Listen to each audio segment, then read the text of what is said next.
Hello and welcome to a very special episode of Ladies of Lore, the podcast where we take all of the most wonderful women of mythology and folklore and we unpick, unravel and explore their origins, their stories and how they've changed through time to arrive in today's modern world. I'm India and I am so very grateful to have you here with me today. If you are new to the podcast, welcome on in. I hope you love it here. And if you do, please feel free to subscribe or follow on your favourite podcast platform. And you can find all of my information, all of my social media, TikTok, what else have I got on there? Blue Sky.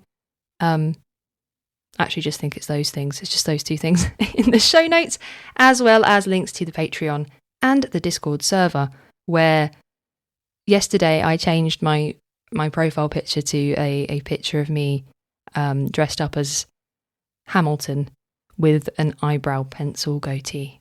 So you've missed that if you weren't already in it. Maybe if you join and you ask me really nicely in there, I might do it again. So there's incentive for you. Anyway, today you are not really going to be hearing from me. Fear not though, because you're actually in very, very good hands. You're in much more experienced and capable hands actually, because you're going to be hearing from the wonderful Lindsay Graham. No.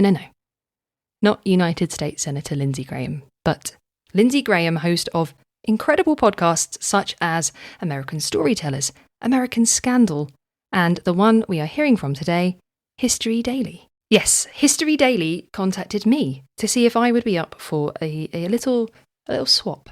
And after determining that it wasn't actually a scam email, and trust me, I really did think it was. I nearly deleted it. I have actually now sent them some Ladies of Lore, and they have sent me some History Daily goodness to give to you all. So you can catch an episode of Ladies of Lore over on History Daily on the 28th of February, which, wow, that is the most exciting. That is so exciting. I have imposter syndrome in a big way, but wow, I am so incredibly grateful to History Daily for reaching out and for featuring little old me. Just in case you don't know much about History Daily, it's daily history. It's as simple as that. And it brings a great mix of history in beautiful little bite-sized bits. And it covers all sorts, from politics to religion to fashion and battles and so much more. And something I really love about History Daily is it finds the overlooked and often quite forgotten stories behind all of the names and the dates of history that we all know. It's kind of what we do here, isn't it? Sort of what we do here. Now, as I said, History Daily is a lovely little bite-sized podcast, a little morsel of history. So I thought it might be even more of a treat to give you not one, but two of their episodes to listen to today. I have listened to these episodes and I can confirm they're very, very good. They're very good. And as we are a female-focused environment around here, I have hand-picked two of my most favourite episodes for you all to hear. One is all about the last day and the death of Queen Elizabeth I, and the other is about the incredible Rosa Parks. And we'll go chronologically. So here is the first episode. It's March 24th, 1603. And after a reign of 44 years, Queen Elizabeth I of England dies, bringing an end to the Tudor dynasty. And I will let Lindsay tell you the rest from here. It's the early hours of the morning on March 24th, 1603. An English nobleman gallops through the dark streets of London, his spurs digging into his horse's flanks. Perspiration glistens on the steed's muscular body, but the nobleman doesn't dare slow down. His future, and the future of England, depends on it. The turrets of Richmond Palace loom up ahead, black against an inky blue sky. The nobleman approaches the gates and announces himself as Sir Robert Carey, one of Queen Elizabeth's closest advisors. The guard lets him through. Inside the palace, Carey rushes through candlelit corridors until he arrives outside the royal bedchamber. The Queen's ladies-in-waiting huddle near the door, their cheeks streaked with tears. Seeing their grief-stricken faces, Cary realizes the reports he received are true. Queen Elizabeth I is dead. Cary knows her closest living relative and heir, James VI of Scotland, is 400 miles away in Edinburgh. Cary also knows that the first person to bring James the news of Elizabeth's death will likely receive a considerable reward. So Cary turns and hurries back the way he came. But just as he reaches the palace doors, Cary finds himself surrounded by 20 noblemen, all members of the Queen's Privy Council, and looking at Cary with venomous disdain. Among them is the Queen's foremost advisor, Robert Cecil, Earl of Salisbury. Cecil knows where Cary is headed, and he has no intention of letting him arrive. In the weeks running up to the Queen's death, Cecil and the Privy Council created a detailed plan for the peaceful transfer of power from one monarch to the next. Their plan did not involve an opportunist like Robert Cary riding out on his own to curry favor with the new king. So they trap Cary in the palace, where he will remain under the watchful eye of guards. For now, Cary is stymied. His rival Cecil has gained the upper hand in the struggle that will unfold in the wake of Elizabeth's death, as competing nobles seek to preserve their status in the new court of King James. During her 45-year reign, Elizabeth I emerged as one of England's most successful monarchs, winning the people's affection by defeating foreign enemies and by preserving peace in a nation bitterly divided between Protestants and Catholics. But one major shortcoming of Elizabeth's reign will loom large at the time of her death: her failure to produce an heir. Without a clear line of succession, there is no knowing what the future holds for England or her people when Queen Elizabeth draws her final breath on March 24th, 1603. From Noiser and Airship, I'm Lindsay Graham, and this is History Daily.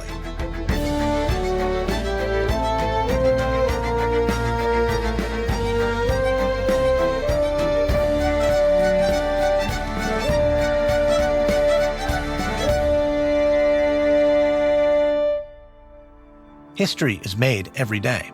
On this podcast, every day, we tell the true stories of the people and events that shaped our world. Today is March 24th, the death of Queen Elizabeth I.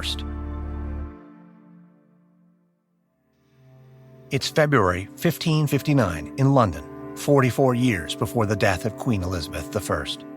On a cold winter's morning in the Palace of Westminster, members of Parliament have assembled to discuss a most pressing matter: finding a husband for the newly crowned Queen Elizabeth I. Since Elizabeth's coronation last year, the 26-year-old's lack of an heir has become a cause of concern. Without a child to inherit the throne, the future of the realm is uncertain, and after years of political and religious turmoil in England, the last thing Parliament wants is more uncertainty. The troubles began some 25 years ago when Elizabeth's father, King Henry VIII, made England not a Roman Catholic nation, but a Protestant one. Henry wanted a divorce from his first wife, but the Roman Catholic Church wouldn't allow it, so Henry split from Rome, divorced her, and remarried a woman named Anne Boleyn, who later gave birth to their daughter, Elizabeth. Henry VIII's action sparked a period of religious upheaval known as the English Reformation. Soon, all the powerful positions within the church and government were filled by Protestants, but there were still plenty of Catholics in England who felt persecuted by these reforms. When Henry's daughter Elizabeth came to power in 1558, she tried to appease these Catholics by introducing a more moderate form of Protestantism. And to an extent, it worked. However, Elizabeth's peacekeeping efforts will all be for nothing if she dies without an heir. At present, the next in line to the crown is Elizabeth's cousin, Mary, the Queen of Scotland. Mary is a staunch Catholic. If she becomes queen, England will most likely erupt into civil war. Parliament's solution is to find Elizabeth a husband with whom she can produce an heir. This would cement the Protestant grip on the crown and preserve a line of succession for Elizabeth's so-called Tudor dynasty. So in February 1559, Parliament sends a delegation to petition Elizabeth to consider the question of marriage. The delegates arrive at Richmond Palace, where they kneel before the monarch. Elizabeth is clothed resplendently in a jewel-encrusted gown. Behind her snow-white makeup, the young queen smiles. She thanks the delegates for the visit, but politely declines their request. Elizabeth is fiercely independent and politically shrewd. She knows that if she were to marry, her husband would effectively rule through her, limiting her power. Furthermore, by selecting one suitor, she would likely arouse jealousy in others, thus opening up the possibility of rebellion. Elizabeth believes that to preserve national stability, she must remain unmarried. But it's not an easy decision. Elizabeth is beautiful and intelligent. She has no shortage of handsome suitors, some of whom she develops genuine feelings for. Elizabeth grows especially fond of one nobleman, Lord Robert Dudley, Earl of Leicester. Marrying Dudley would bring her great joy, but Elizabeth is not willing to jeopardize the security of the realm for the sake of her own happiness. For the men in Parliament, the notion that Elizabeth should reign without a husband is unthinkable. It contravenes their deep-rooted ideas about the primary role of women as childbearers and caregivers. So short of giving birth to a child, many in Parliament want Elizabeth to at least name an heir. In response, the Queen angrily replies that at this present it is not convenient to name a successor, nor never shall be without some peril unto you, and certain danger unto me. Elizabeth is shrewd. She knows that by appointing an heir, she opens herself up to plots of insurrection, as factions might rally around her successor and oust her from power. So instead she remains silent, ruling as a powerful single woman in a world dominated by men. But it will soon become clear that the most imminent threat to Elizabeth's power does not come from a man, but a woman, her own cousin, and next in line to the throne, Mary, Queen of Scots. It's February 1st, 1587. Queen Elizabeth I, age 53, sits in a drawing room in Richmond Palace. The Queen's mood is solemn. She has recently learned that a group of Catholic noblemen have been conspiring to have her killed and install her cousin, Mary, Queen of Scots, on the English throne. Elizabeth hoped that Mary no longer posed a threat to her power. Decades back, following a Protestant revolt in Scotland, the Catholic Mary was forced to abdicate the Scottish throne and flee to England. After she arrived on English shores, Elizabeth had her arrested to neutralize any threat of Mary plotting against her. But while in captivity, Mary became a hero to many English Catholics. In their eyes, Mary is the rightful Queen of England. Elizabeth is a Protestant heretic. Soon, whispers of Catholic plots against Elizabeth began to swirl. Elizabeth dismissed most of them, but eventually her spymaster, Sir Francis Walsingham, showed Elizabeth damning letters written by Mary to her Catholic conspirators. In these letters, Mary consented to the Queen's assassination. After reading Mary's treasonous words, Elizabeth was quick to execute the other conspirators, but she's been reluctant to sign Mary's death warrant. Mary is, after all, family. Additionally, Elizabeth fears that killing Mary will only lead to bigger problems, a retaliation from Catholic nations in Europe. But her advisors, including Francis Walsingham, encourage her relentlessly to rid the country of the troublesome Scot. So finally, the Queen signs the order. 7 days later, on February 8th, Mary, Queen of Scots, is executed. Once the axe has fallen, the executioner grasps her severed head, holds it aloft, and shouts, "God save Queen Elizabeth." With her greatest rival dispatched, Elizabeth's power seems undisputed and unimpeachable. But more trouble is coming to England. Mary's execution will soon incite a war.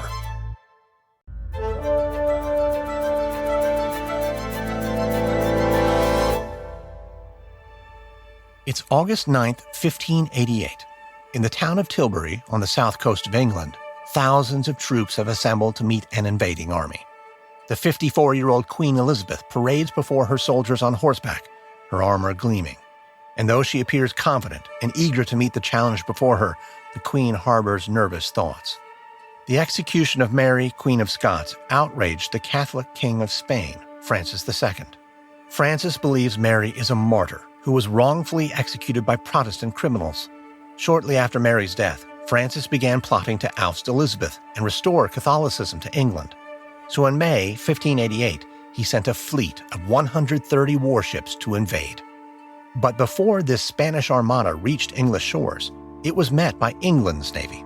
A ferocious sea battle commenced, and just yesterday, at the Battle of Gravelines, a fortuitous wind scattered the Spanish ships, and the English forces emerged victorious. The English then fell back to defend their coast from the expected ground invasion. Now Queen Elizabeth rides before her troops, her red hair blazing beneath her helmet. She cries out, "I am come amongst you not for my recreation, but for being resolved, in the midst and heat of battle to lay down my life for my God, my kingdom, and my people. Her words are met with the rattle of swords and the cries of God save the Queen. Elizabeth waits for the noise to die down. Then she continues, her voice resonant with conviction. I know I have the body of a weak, feeble woman, but I have the heart and stomach of a king. An even louder roar goes up. Elizabeth turns to face the horizon, where the black sails of her enemy's ships threaten to appear at any moment. But no such invasion comes. Elizabeth and her generals soon learn that the Spanish fleet has limped back to Spain, and England celebrates a great victory over its Catholic enemies. For Elizabeth, the news of the defeat of the Spanish Armada makes for great propaganda. The gale that scattered the Spanish ships is dubbed the Protestant wind and is held as proof that God is on the Protestant side. Elizabeth is carried through the crowded streets of London on a golden litter, a victory procession rivaling her own coronation in terms of splendor and extravagance. The people of England celebrate her as an almost immortal figure, a mythical virgin queen. And the years following the Armada's defeat will be remembered as a golden age for Elizabeth's reign and for England. The theater and the arts will flourish, with figures such as Christopher Marlowe and William Shakespeare emerging as the period's leading literary lights. In 1596, the poet Edmund Spenser writes The Faerie Queen, an epic poem paying homage to Elizabeth. Spenser refers to her as Gloriana, an eternally youthful monarch whose beauty and wisdom are unparalleled. But in truth, by the dawn of the 1600s, Elizabeth's beauty has faded. Her hair has almost entirely fallen out. Her teeth are black and rotten from a lifelong sugar habit. She cakes her face with white makeup, which cracks around the corners of her mouth and eyes.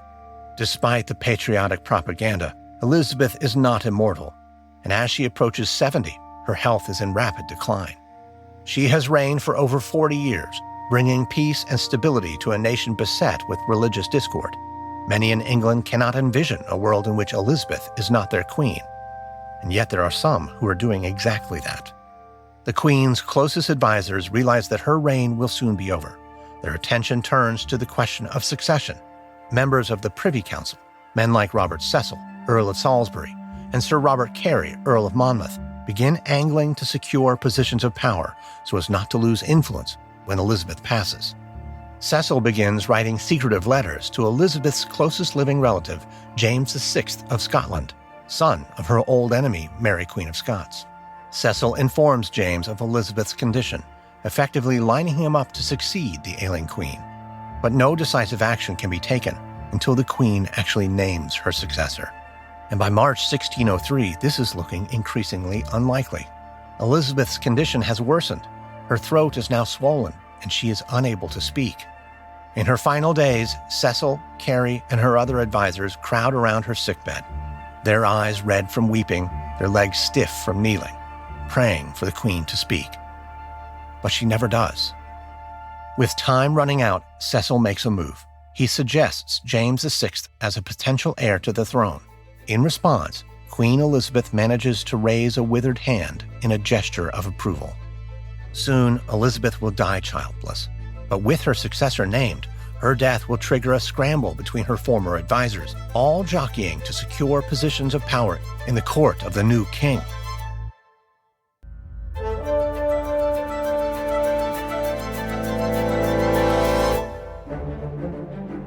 It's early morning on March 24th, 1603.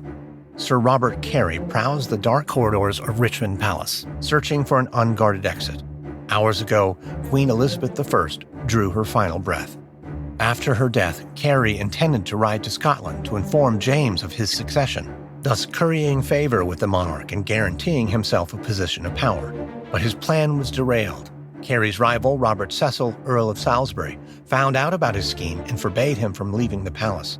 Cecil is the senior noble, with executive authority over the royal guards. If Carey wants to escape the confines of the palace, he will have to do so by stealth. But lucky for Carey, a familial connection comes in handy. His elder brother, Henry, the first Baron of Hunsdon, is also in the palace. Henry stands to gain from his brother securing favor with James, and Henry holds more authority than his younger brother. So he escorts Carey to the palace gates and orders the guards to let him through. On his way out of Richmond Palace, Carey passes by a low window. A woman leans out. It's Carrie's sister, Lady Philadelphia Scrope. As Carrie rides by, Philadelphia throws him something, a ring, pried from the dead finger of Elizabeth I moments before. This ring will prove to James VI that the Queen is dead and that the crown now belongs to him. With the ring in hand, Carrie gallops into the night, bound for Scotland. By the time Cecil and the other lords realize he's gone, it's too late. Carrie completes the 400-mile journey in a remarkable 3 days. He reaches Edinburgh in the dead of night. Exhausted and disheveled, Carrie staggers into Holyrood Palace and kneels before James, presenting him with Elizabeth's ring and addressing him for the first time ever as King James I of England. Carrie's efforts are duly rewarded. The king offers him exactly what Carrie wanted, a prestigious position in the new court. James's succession marks the end of the Tudor dynasty and the beginning of the Stuart period, one of the most turbulent in British history. Following Elizabeth's death, England will be plunged into a chaotic era, one characterized by gunpowder plots, civil wars, and great plagues, leaving many in the country longing for the strong, wise leadership of Queen Elizabeth I, which ended with her death on March 24, 1603.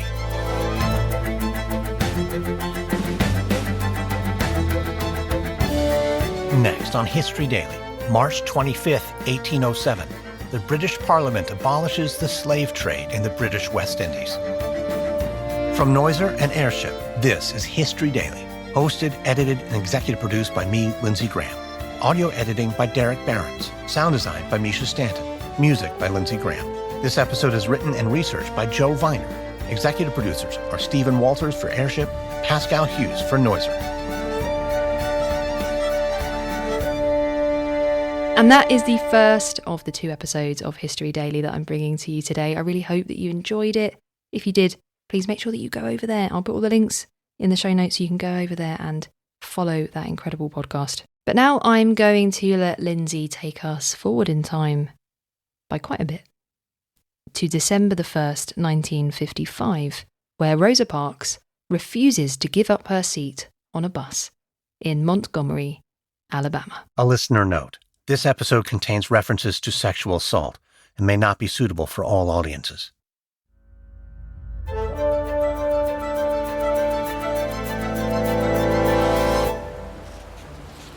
It's November 1943 on the streets of Montgomery, Alabama's state capital. A seamstress named Rosa Parks waits at the bus stop. It's a dreary, wet afternoon. When the bus finally arrives, Rosa enters through the front door and pays her fare. But as she heads for a seat, the driver barks at her to get off and re-enter at the back. But it's raining outside. Rosa's feet are aching. She's in no mood for petty rules. So she ignores him and heads down the aisle anyway. The driver leaps to his feet and yells at her to stop. Flustered, Rosa drops her purse. She bends to pick it up, momentarily perching on a seat reserved for whites only. The driver grabs hold of her sleeve, his face filled with rage.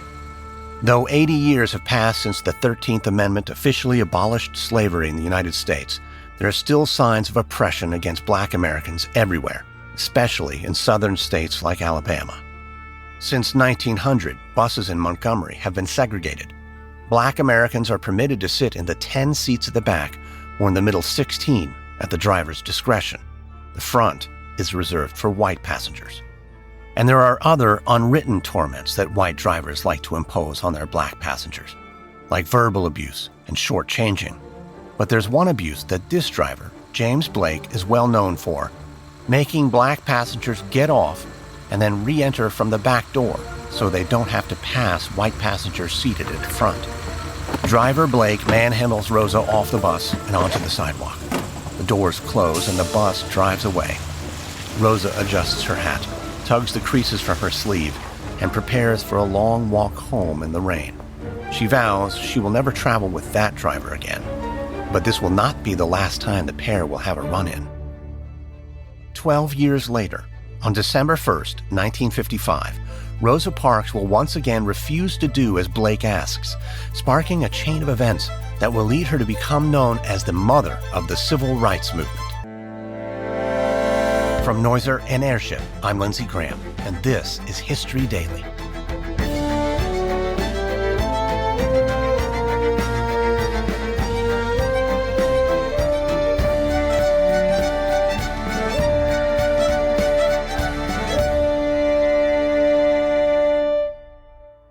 History is made every day. On this podcast, every day, we tell the true stories of the people and events that shaped our world. Today is December 1st. Rosa Parks makes a stand. It's 1919 in Pine Level, a small rural town about 20 miles northwest of Montgomery, Alabama, 36 years before Rosa Parks and James Blake meet again. Rosa is 6 years old. She settles herself on the floor next to a rocking chair on the front porch. Her grandfather, Sylvester Edwards, reaches down to pat her head. Then he leans back and rests his hands on the double-barreled shotgun in his lap. A low light flickers inside the house, behind the boarded windows and doors.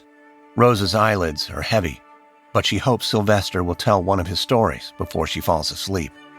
Rosa has been living with her grandparents for 4 years, since her parents separated and her mother Leona brought her to Pine Level. Her grandfather was born into slavery, the son of a white plantation owner and his black housekeeper. At the end of the Civil War, he inherited 18 acres of farmland through his wife's family. They hoped to live in peace as freed Americans. But the anti-black Jim Crow laws in the South have made that impossible. State and local laws have legalized racial segregation, making sure that African Americans are kept as second-class citizens. And the rapidly growing white supremacist group, the Ku Klux Klan, like to remind them of that. The KKK terrorized the area nightly, torching African American churches and schools, assaulting and kidnapping Rosa's neighbors. They often pass Sylvester's porch.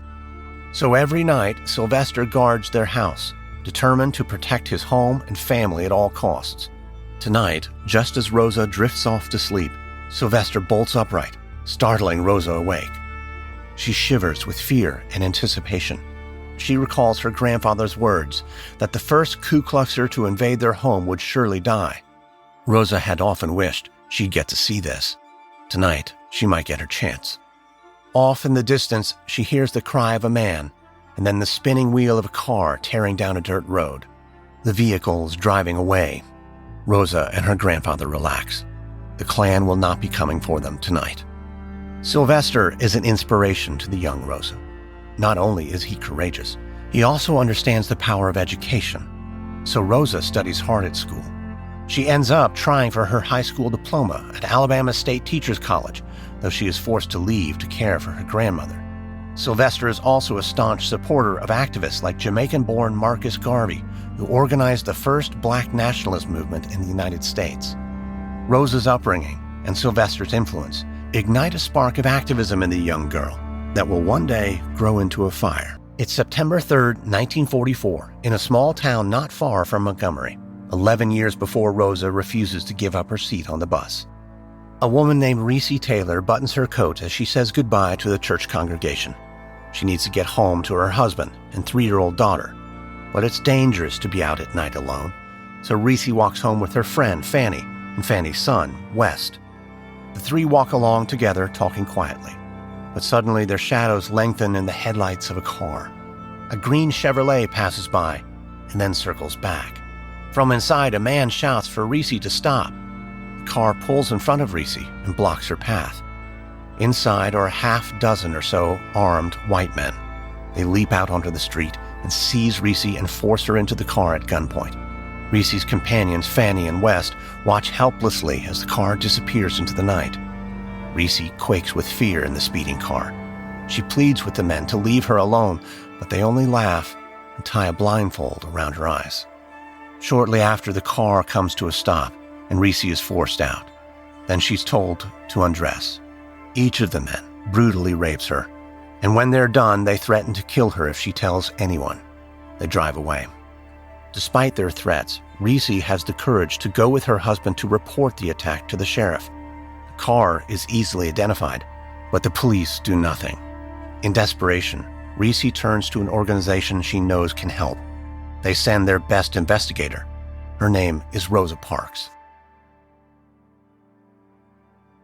Rosa lives in Montgomery with her husband Raymond, whom she married in December 1932. Raymond is a gentle but strong man. He is also a proud member of the National Association for the Advancement of Colored People, or the NAACP, a civil rights organization devoted to fighting for racial justice. Rosa became secretary of the Montgomery NAACP when she joined last year in 1943. She is now helping their secret network defend Black people against police brutality, murder, and discrimination, and in particular, the many sexual assaults against women like Reese Taylor. When Rosa interviews Reese at her home, a deputy sheriff barges in and threatens to lock her up. "We don't want any troublemakers," he says.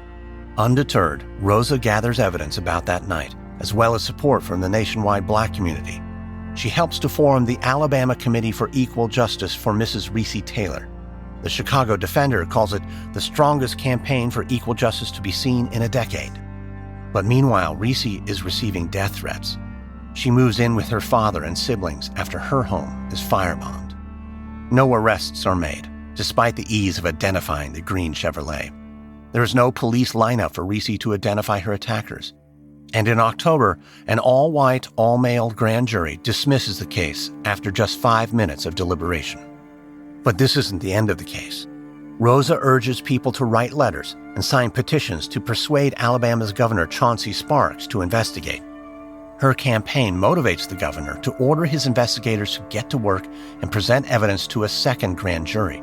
But in February 1945, once again, the all-white, all-male grand jury dismisses the case. It's devastating news. While Reese struggles with the fallout of the horrific injustice, Rosa resolves to keep up the fight against oppression.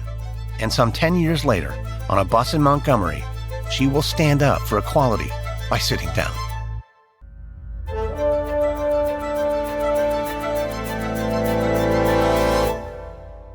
It's December 1st, 1955, in Montgomery, Alabama, 10 years after Reese Taylor's case was thrown out a second time. Rosa's just finished a long day at the department store where she works as a tailor's assistant. Distracted, she steps onto a bus, pays her fare, and settles herself in the front row of the middle section. At the next stop, the driver shouts back to Rosa and the 3 other people of color in her 4-person row, insisting they stand to allow the boarding white passengers to sit. The other 3 passengers of color push themselves warily to their feet and shuffle to the back. But Rosa doesn't move.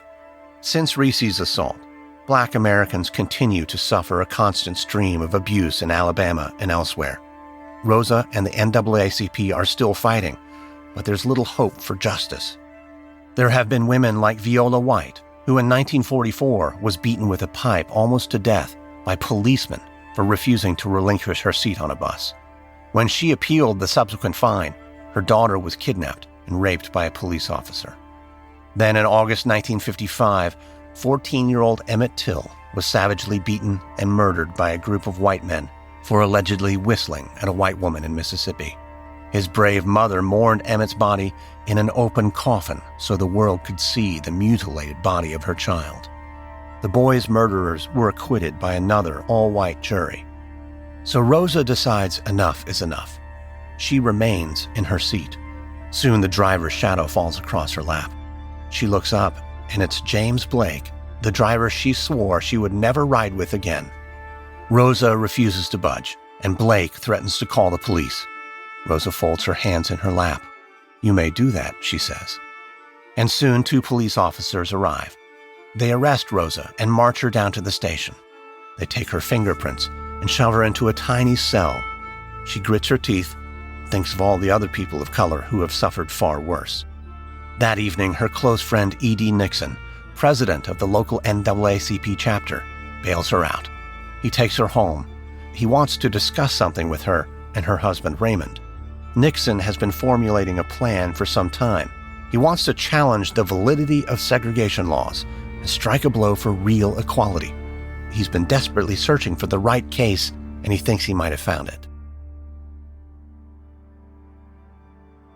It's December 5th, 1955, 4 days after Rosa's arrest. The day dawns wet and cold, and at home Rosa dresses, does her hair, and holds her chin high. Her trial is due to take place later that day. Outside, the rain hammers on the sidewalk and pools in the road. It's not a day for walking to work, but no one is waiting at the bus stops. The buses pull away empty, their drivers confused. Instead, the streets fill with hundreds and then thousands of commuters. The rainwater drips off their hats and soaks their feet, but they still walk. The bus drivers drive past, their seats empty. In the 4 days since Rosa's arrest, her friends have been busy. Professor Joanne Robinson, a teacher and activist, has printed and distributed 50,000 flyers urging the Black community to boycott the buses on the day of Rosa's trial. And when Rosa arrives at court with her attorney, Fred Gray, she is astonished to see a huge crowd of supporters outside the courthouse. As she walks up the steps, she is encouraged by their chant, "They've messed with the wrong one now." In court, Rosa is found guilty of violating segregation laws. She is fined $10 with $4 of court costs. But Rosa isn't going to give up. She appeals the ruling and challenges the legality of racial segregation itself. And outside the courtroom, the resistance continues. In protest and solidarity, 90% of Montgomery's Black citizens stay off the buses on the day of Rosa's trial. Their boycott is so successful that Black leaders decide to form the Montgomery Improvement Association, or the MIA, and turn it into a full-on campaign.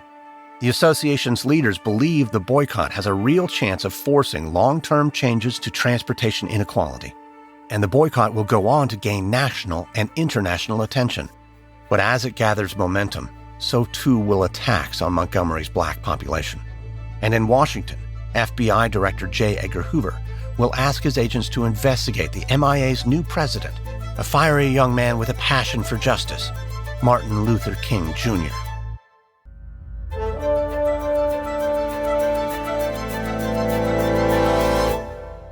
It's November 1956 in Montgomery, Alabama. Rosa's at home when the phone rings. Another torrent of abuse pours from the man on the other end of the receiver. She slams the phone down. Raymond squeezes her hand. The intimidation is bad enough, but they have also both lost their jobs. Rosa's appeal against her court case is ongoing, and though it's been a difficult journey, Rosa still sees reason for hope. The Montgomery bus boycott, as it's known, is still underway. For more than a year, thousands of African Americans have refused to take the bus. As a result, the city-owned bus system is almost bankrupt. But the violence and intimidation hasn't stopped either. Churches and homes are set ablaze. Black citizens are assaulted. Though his own home is destroyed, Martin Luther King Jr. continues to persuade the Black community to meet hate with love. But for many, it's a daily struggle. Rosa travels the country, helping to keep the profile of the movement in the public eye. She raises funds so that the MIA can support a carpool after white leaders order fines for taxi drivers who offer low fares to commuters. But no matter what, until somebody listens, the Black citizens of Montgomery will keep off the buses. In the meantime, Rosa's appeal has been slowed in the courts. Her attorney, Fred Gray, decides to file another suit. On behalf of 5 other Montgomery women, not including Rosa, he sues the city over its segregation laws.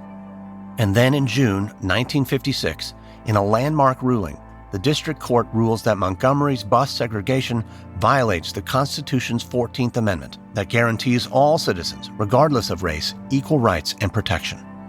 The city appeals to the Supreme Court. And finally, almost a year after Rosa refused to give up her seat on December 1st, 1955, the Supreme Court upholds the original ruling. It's a spectacular blow against oppression that would not have happened without Rosa's bravery.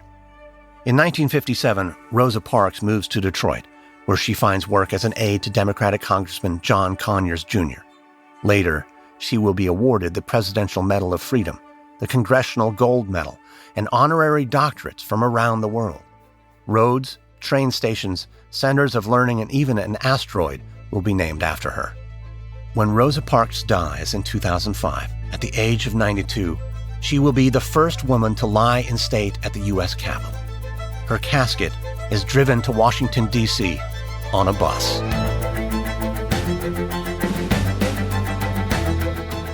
Next on History Daily, December 2nd, 1976, communist dissident Fidel Castro launches a revolution in Cuba. From Noiser and Airship, this is History Daily, hosted, edited, and executive produced by me, Lindsay Graham. Audio editing and sound design by Molly Bond. Music by Lindsay Graham. This episode is written and researched by Vanessa DeHaan. Executive producers are Stephen Walters for Airship and Pascal Hughes for Noiser. And there we have it. That is another fantastic episode of History Daily for you all.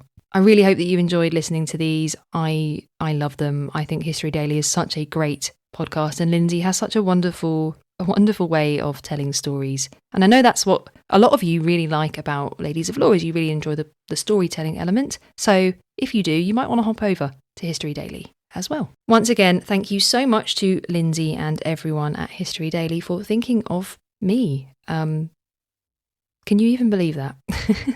Thinking of me. It's fantastic. And you can catch an episode of Ladies of Law over on History Daily's feed on the 28th of February. And I will be back on Wednesday, where I will be bringing you my interview with Ayanna Gray, the author of the wonderful I, Medusa.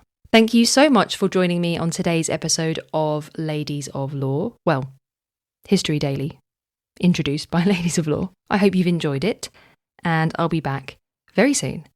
I can't wait.